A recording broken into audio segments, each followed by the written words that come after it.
Well, I want to do a couple things tonight. I want to talk about the development from the P2 through the P3A up to the P3C. And as Jack said, I'm going to fill in about Vietnam. First of all, in 1957, the Navy actually had the requirement to have a new maritime patrol aircraft. And as you know, the Eastern Airlines had, and other people had the Electra, but it had an ill-fated history. And basically, several crashes occurred, 58, 59, et cetera. They had to do with wings, uh, metal fatigue, and other things. And so what the Navy did was shorten the fuselage, stiffer wings, and synchrophase, which is why it rode so stiff. For those who had to be in the back, this was a rough riding airplane. So let's shift over to what was happening in Vietnam at this time. First of all, we had actually given two World War II aircraft carriers to the French, one in 1947, which is Lafayette, they were named it Lafayette, and one in 1953, which was Belleau Wood. And we also gave them squadrons of everything from Wildcats to Corsairs, and we're giving them all sorts of logistics. We had Navy people in Hanoi helping the French in 1950. And the key date is 1950 because we got scared when the North Koreans invaded. And while we didn't want to help the colonial French, we did want to stop the communists. So we gave them a lot of equipment. After 54, when Dien Bien Phu happened and they left, we took over, and the CIA was heavily involved in Laos, et cetera.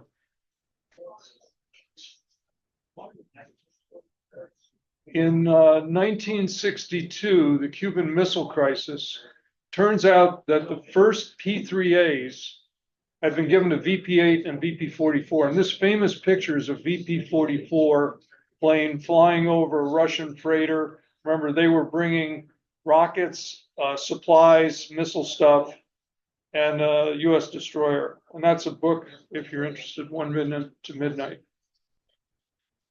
I happened to find this Roger Stambaugh, who is a retired periodontist in Seattle. But at the time of the Cuban Missile Crisis, he was a Lieutenant JG from Alameda, California, and he'd been in training for a week with his crew in Norfolk. And they went to the yacht club the night before, and they went down to pre-flight their plane, and guess what? Surprise. Nuclear depth bomb hanging there and all sorts of weapons, and he has no idea what's going on. He talks to the admiral, who says, "You now belong to me, fly a night patrol." So he's a Pacific guy, never flown into the Atlantic. He flew down through the US fleet, with all this not being in communication with them. And his orders were from the admiral: contact operations before you drop it. And if I could not make contact, use my own judgment. Think of it. I'm a 25-year-old PPC flying off a strange beach carrying a nuke. So just want to let you realize that the responsibility that we're given to people, and of course, he wasn't going to drop the nuke, and he was going to try and do that. But just keep this in mind as we go forward. At the same time, this is a man, Vasily Arkhipov, who had been the XO of K-19, which was the hotel class, brand new nuclear submarine with 4 rockets on it that had a cooling leak with its reactor. And the captain and the engineering officer and this XO got an engineering team together that went down there and jerry-rigged a cooling line. The 7 people that did that died almost immediately in the next couple of weeks of radiation poisoning. Everybody on that submarine, total of 22 were killed, but Vasily Arkhipov was the XO of that. Then he was transferred to a flotilla to be chief of staff, and he's also XO of B-59, which is a Foxtrot. They had been pinged with SUS, sound underwater signals. They've been kept down. They're hot. They think World War III has started. So the captain, the political officer decide that they're going to launch they'll go down a blaze of glory and knock out an aircraft carrier. And they're ready to launch it. But in this particular case, luckily, The flotilla staff was also the XO, and he said no. And they got into a big fight about it, and basically surfaced. And our planes went by and were firing live rounds as warning shots. And anyway, they radioed Moscow. They went back to Moscow. They were almost put in jail. They were humiliated. Eventually, it came out that he had stopped World War III, because if they had pumped the torpedoes into our carrier, we would have retaliated. And he eventually became an admiral.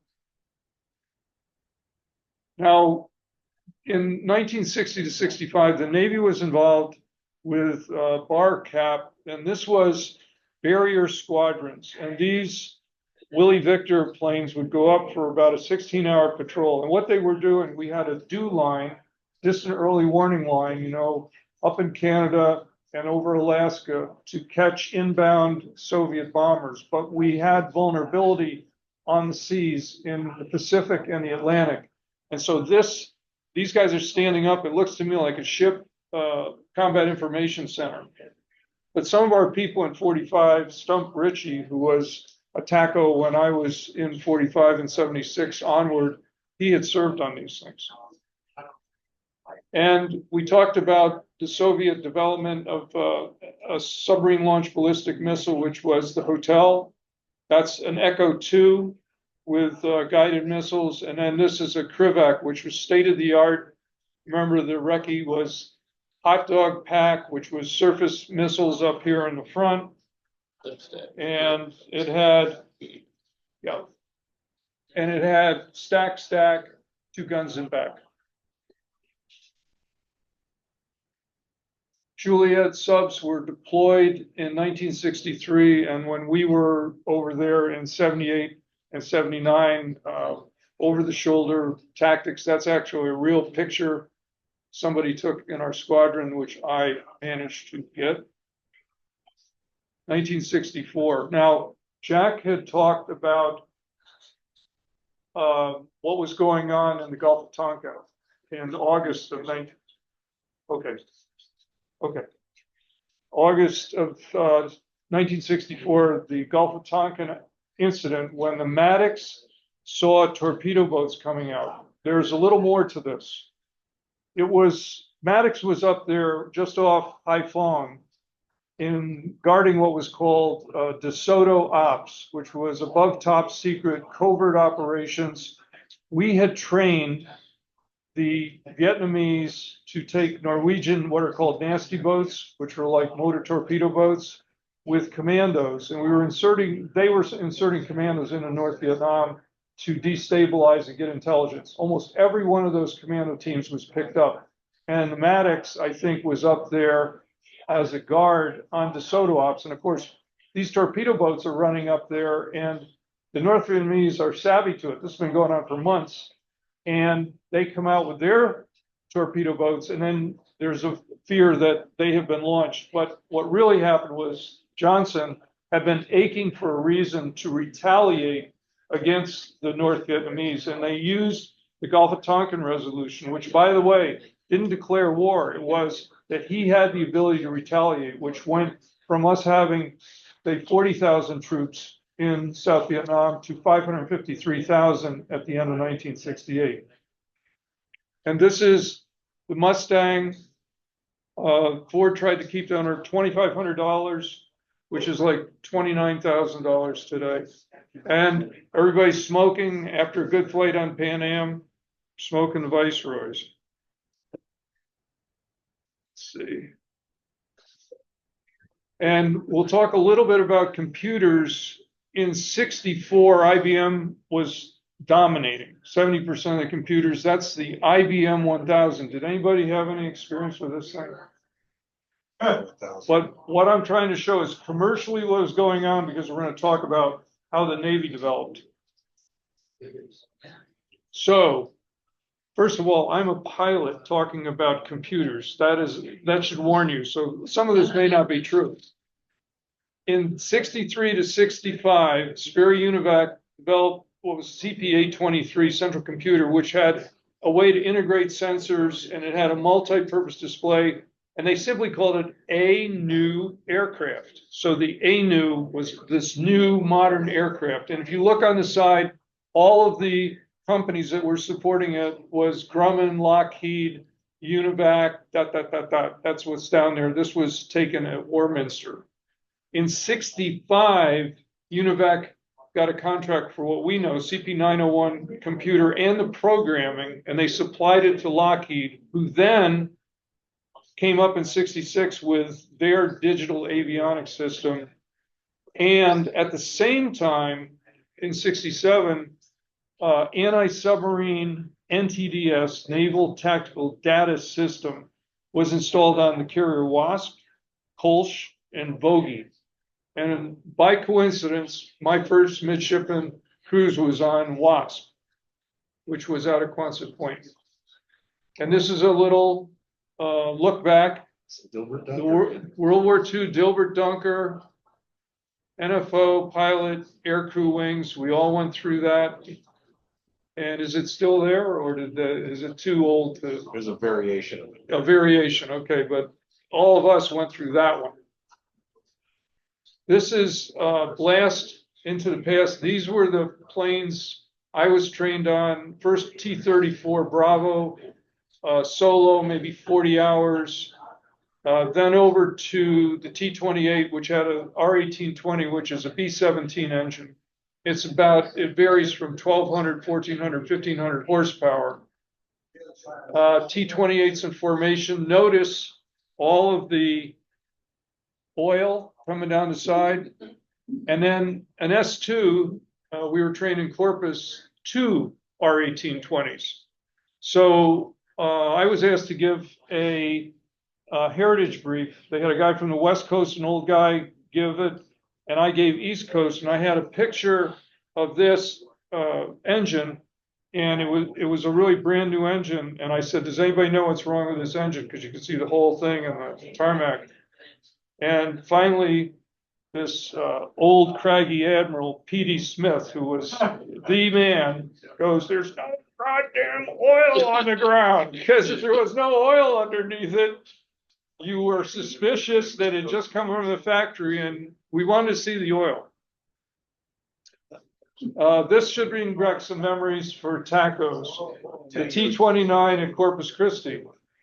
And I don't know if you know, but pilots, when I got my wings in 76, that wasn't the end. You did not get your wings after your check flight. You went over to the T-29 world, and I had to go through 2 or 3 weeks of nav training. And then when I was in the squadron, I was like a third pilot. We were spending a lot of time with nav. So I have great respect for these guys, the navs, and what they went through. 66, I'm just showing everybody wants a new Bronco now because the old Bronco started in 1966. This was also the year of the Oriskany fire. And we all know about the Forrestal fire, but did you know about the Coral Sea fire, which was Zuni rockets? And there was the Enterprise fire, which was horrible. So one of the problems in the ship Navy was you got all this stuff packed together and shit happens. And Jack gave a great brief on Igloo White and VO-67. And this is either a trim aircraft, but the CIA also had these. This is an aircraft in Vietnam they used as for spook missions. There's no numbers on that plane. By the way, VO-67 lost 3 planes and 20 people. I think Jack mentioned that. And in 67, the Charlie came out. So for those of us who were in the Med, nuke, and it was a carrier killer, and it had nuclear torpedoes and missiles. Now, this is a very important slide. The draft took people between 18 and 26. And if you were married, you didn't go. If you were in college, you didn't go. Dick Cheney didn't go. You know, if you had kids, you didn't go. Bill Clinton didn't go. But in 1967, to bulk up for Vietnam, LBJ opened the aperture. Now look at that. Draft age is up to 35.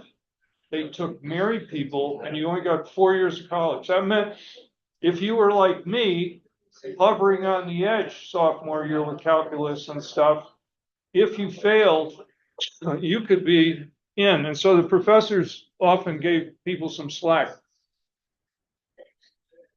Many people volunteered for the Navy to avoid going in the Army. So some of us sitting here today probably had that experience. And it's interesting that the head of the Selective Service, General Hershey, there was a chance they were going to get rid of the draft. He said, don't do that, because the draft is, for every one I draft, I get 3 people to enlist. It was the biggest motivator.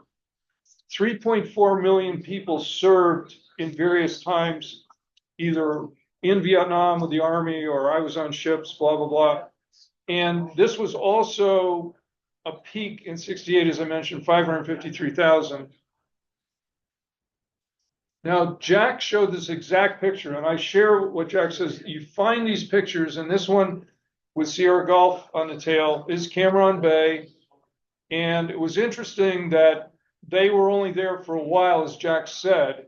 There were P5Ms there, but I also want to talk about other people that were involved in market time on the surface side. First of all, the Coast Guard was there with small cutters. They had small island patrol boats, and they also, whoops, how did that happen? Wrong.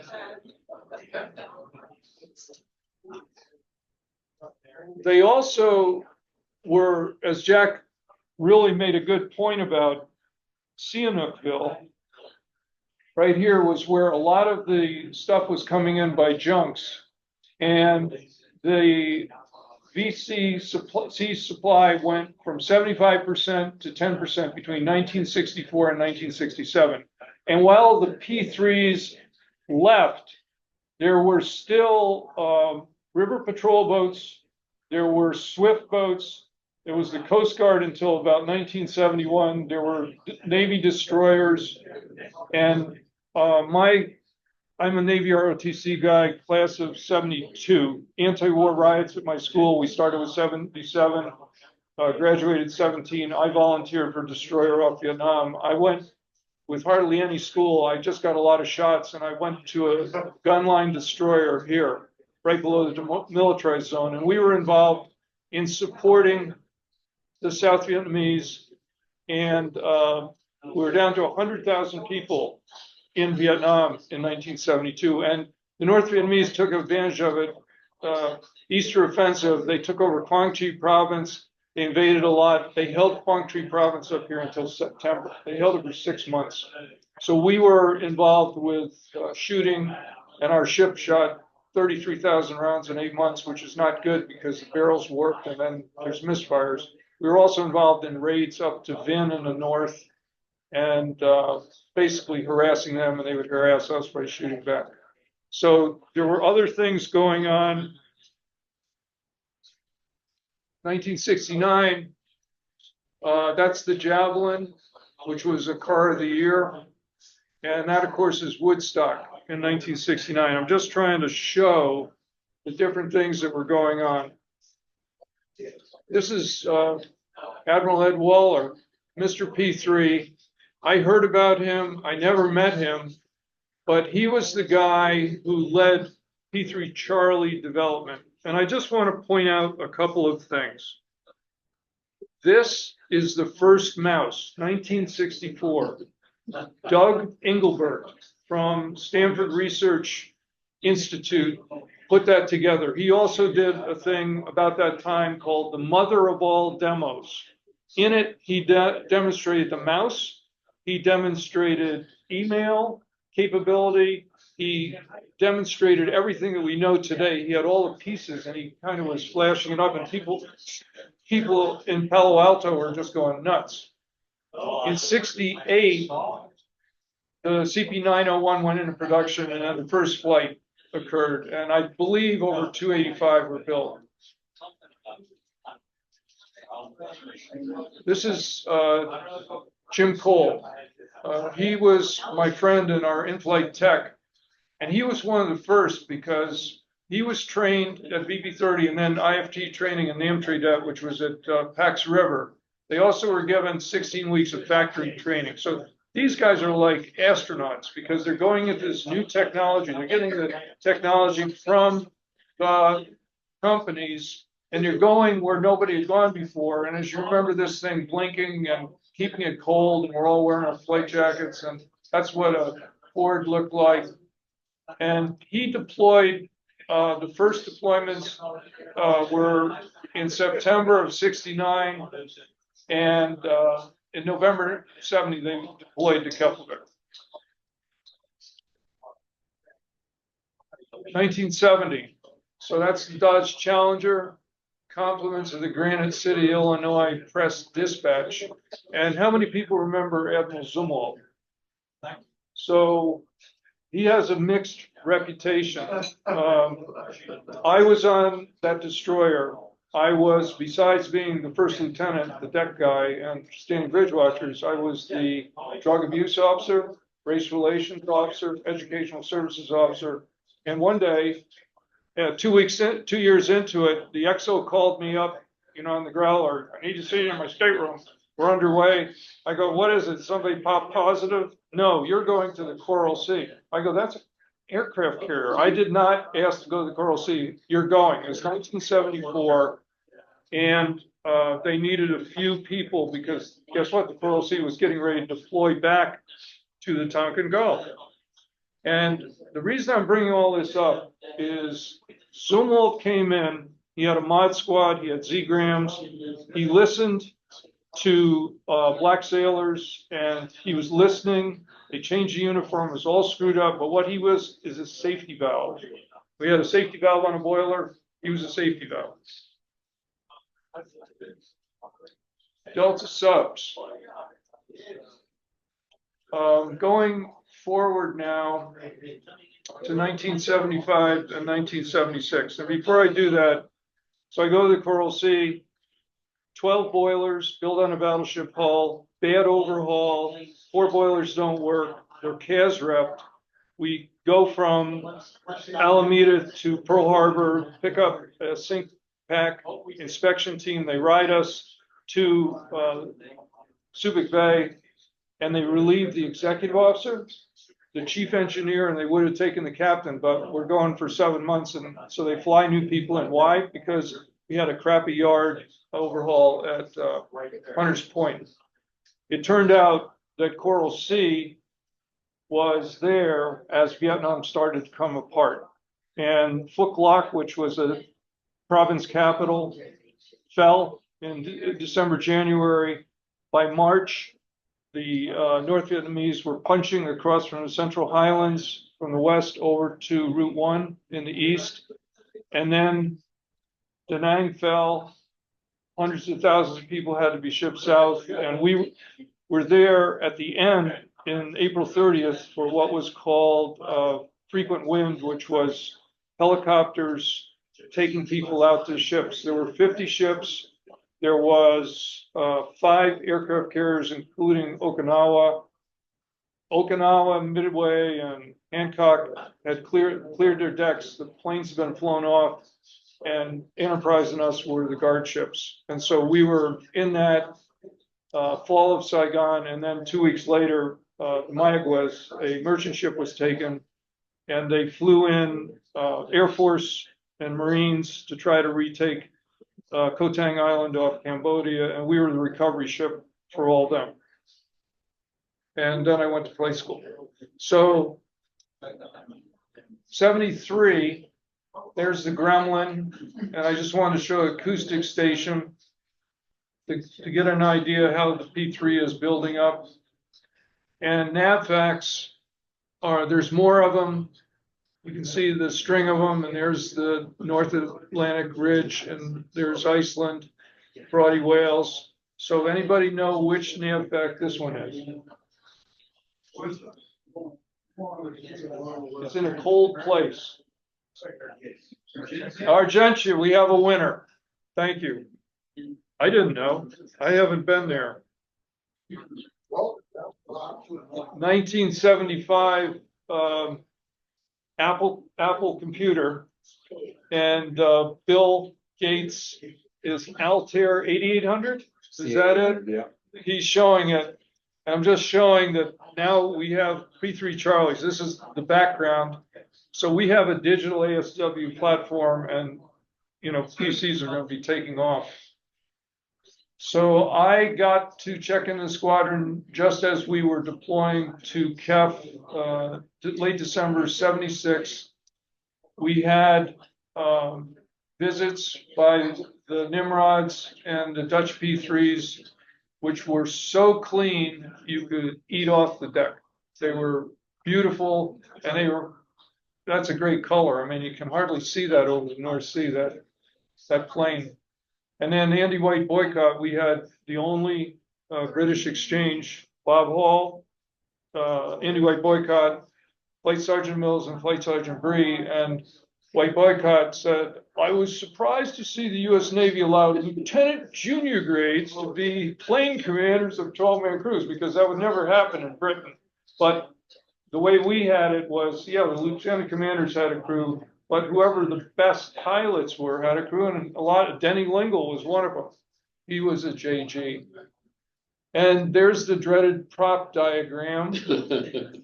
And these are some people that I flew with a lot. Chief Missler, AE1 Kiefer, and I don't remember that AZ.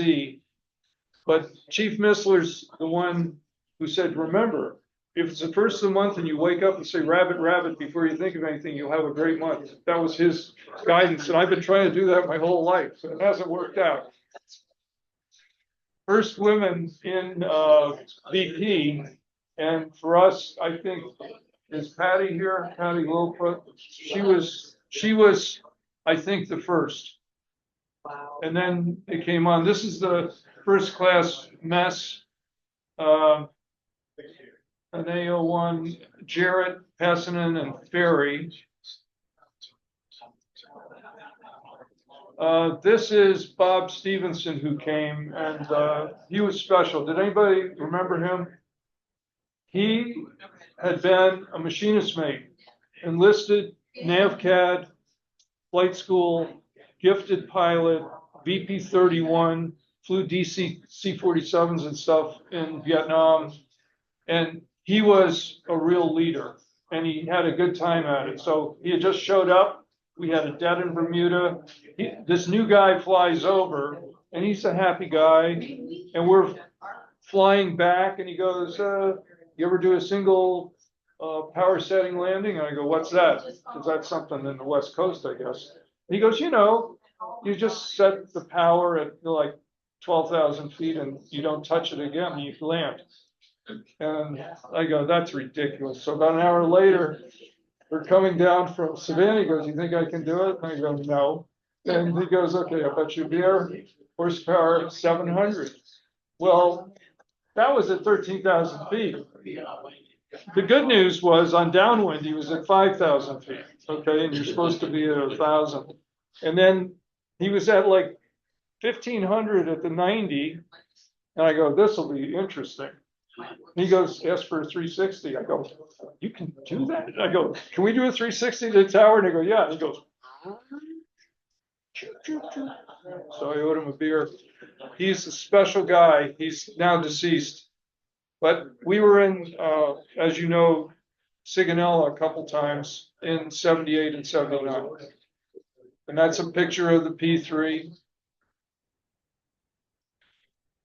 And this is my crew in 49. Lieutenant JG Brian Prindle was relieving us, and we were following his Foxtrot, and he took my picture. So that was at 200 feet with another plane, which I consider two P3s within sight of each other is dangerous. But is that more dangerous? This is a photo that Jim Cole gave me of one of the crew cars in Sigonella. I mean, and there were problems.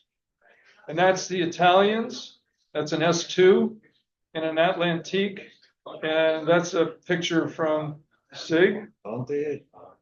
This is Hammamet, the Anchorage checks. And this is the Victor. And I'm pretty sure that's our picture we took. We did get a Victor, but we couldn't hang on to him. This is Severny Float, the Northern Fleet 25th year pin for the guys that we were operating against. And we were at a dining whatever in Sigonella, and Andy White boycott, after proposing toast to the Queen and the President and the Vice President, goes, I offer a toast to our noble adversaries, the Soviet Navy. Well, we hated communists, and we thought he was nuts, but it was true. We respected them because they were out there. These guys pissed me off. First of all, Walker probably gave away everything that I ever saw in that time frame, because that's when I was operating. And then this jerk, Pelton. Anyway, so there were bad things happening. And then our allies, Japan with Toshiba, and then Norway with Kongsberg, sold numerical controlled machine tools to the Baltic and Leningrad shipyards, which happened to be the ones that could now perfectly make the blades quieter, because that's how we kept track of things. They were all irregular shapes, and our buddies did that. I want to just, in respect, remember this was a very tough time for the P3 community. Between 77 and 86, there were 7 P3s lost and 70 P3 crewmen. It was all unrelated. There was talk of a jinx in Brunswick because they had lost. My friend was in VP-23's clash in 78, and they then had VP-8 had one. And we actually had a second mech who stopped flying because obviously his family didn't put up with the stress. Just remembering VP-24, the Batwoman, which was politically incorrect, but that was the patch when it was there. 49, which I served with, and 56, which are no longer there. I think one of the big things is during the Cold War, as you can see those numbers, there were probably around 1,200 P3 pilots. I mean, in the Navy, P3 pilots were a big part of it. And now if you look, with only 12 active duty, and instead of having 9 aircraft, I think they have 7. And the bottom line is I don't think I could have qualified to get into flight school because it's much tighter now than it was then. And this is a June 24 picture. This is Kazan, which is a Yasin M-class guided missile submarine. So the Russians are back. The Chinese are back. I read somewhere that they will have more submarines, not as quality as ours, but they'll have more submarines than ours in the Pacific. Thank you very much. Any questions?